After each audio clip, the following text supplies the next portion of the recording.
नमस्कार। 8 और 9 अक्टूबर के करंट अफेयर्स की प्रमुख खबरों को देख लेते हैं।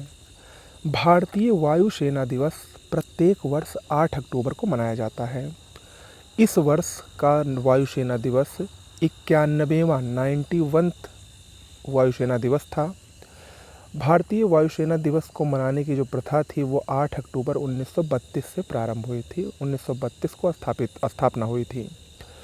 2023 की भारतीय वायुसेना की थीम रखी गई है IAF air power beyond boundaries. और इस बार का वायुसेना दिवस एक मामले में और महत्वपूर्ण है कि इस बार उत्तर प्रदेश के प्रयागराज में एयर शो का आयोजन किया गया है, जो कि बहुत बड़ा एयर शो होगा।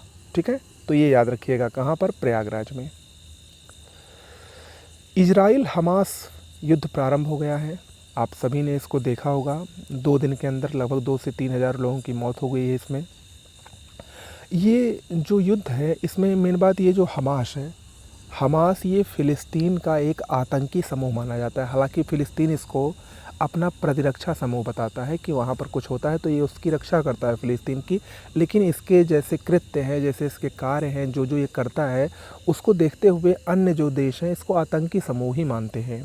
ठीक है, तो हुआ ये कि अल अक्सा एक मस्जिद है, इजराइल में स्थित है। वहाँ पर कुछ दिन पहले इजराइल के मुसलमानों ने, मुस्लिम समूहों ने उस मस्जिद पर हमला कर दिया था। तो उसी से नाराज़ थे ये। और ये जो अल अक्सा मस्जिद है, ये मुस्लिम लोगों का तीसरा सबसे महत्वपूर्ण पवित्र स्थल माना जाता है।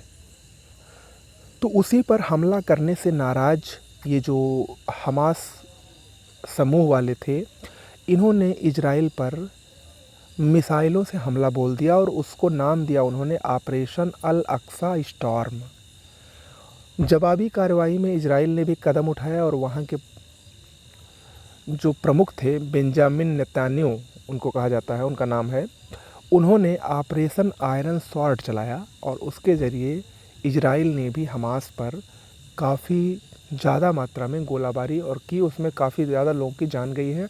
और ये एक प्रकार से द्वितीय विश्व युद्ध में भी तो ऐसे ही हुआ था। छोटे छोटे देश आपस में लड़ते रहे। उधर रूस यूक्रेन में बहुत दिनों से युद्ध चल ही रहा है, इधर इनका शुरू हो गया है। तो इस युद्ध के काफ़ी दूरगामी परिणाम भी हो सकते हैं, क्योंकि इससे अरब कंट्री जो है वो इजराइल से खफा हो सकती हैं। तो ऐसे में इस युद्ध के काफ़ी दूरगामी परिणाम होंगे, ऐसा तो बाद में ही देखने को मिलेगा। लेकिन फ़िलहाल द्वितीय विश्व युद्ध जैसे हुआ था उसी की तर्ज पर इस समय देश, पूरा वैश्विक जो परिदृश्य है वो चल रहा है। ठीक है, खैर आगे बढ़ते हैं। भारत को एक ऐतिहासिक उपलब्धि हासिल हुई है एशियाई खेलों में। एशियाई खेलों का समापन हो चुका है।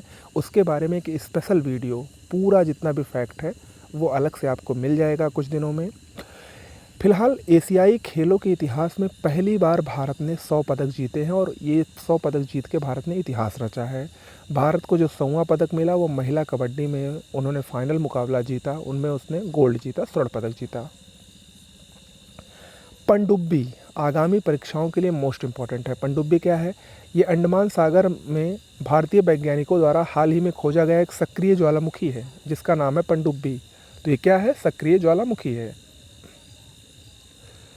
अगला है सचिन तेंदुलकर, भारतीय क्रिकेट टीम के पूर्व क्रिकेटर। ओडीआई विश्व कप जो कि भारत में शुरू हो चुका है, भारत इस बार मेज़बानी कर रहा है वनडे विश्व कप की, तो उसके लिए आईसीसी के वैश्विक राजदूत नियुक्त किए गए हैं सचिन तेंदुलकर। अगला है यूथ हब। ये क्या है? ये भारत के युवाओं के लिए, खास तौर पर लड़कियों और हाशिए पर रहने वाले युवाओं के लिए यूनिसेफ द्वारा लॉन्च किया गया है। क्या? Youth hub. द सर्वाइवर, ये क्या है? ये एक भारतीय फिल्म है, चर्चा में है क्योंकि कांस फिल्म फेस्टिवल में इसको सर्वश्रेष्ठ एक्शन फिल्म का पुरस्कार मिला है। द सर्वाइवर को डॉक्टर जायिता गुप्ता, ये भारतीय मूल की प्रोफेसर हैं। इनको नीदरलैंड में विज्ञान का सर्वोच्च पुरस्कार स्पिनोजा से सम्मानित किया गया है और ये पुरस्कार इनको जलवायु परिवर्तन रोकथाम के क्षेत्र में इनके अद्भुत प्रयासों के लिए दिया गया है, डॉक्टर जायिता गुप्ता को। ओके, तो आज के लिए इतना ही।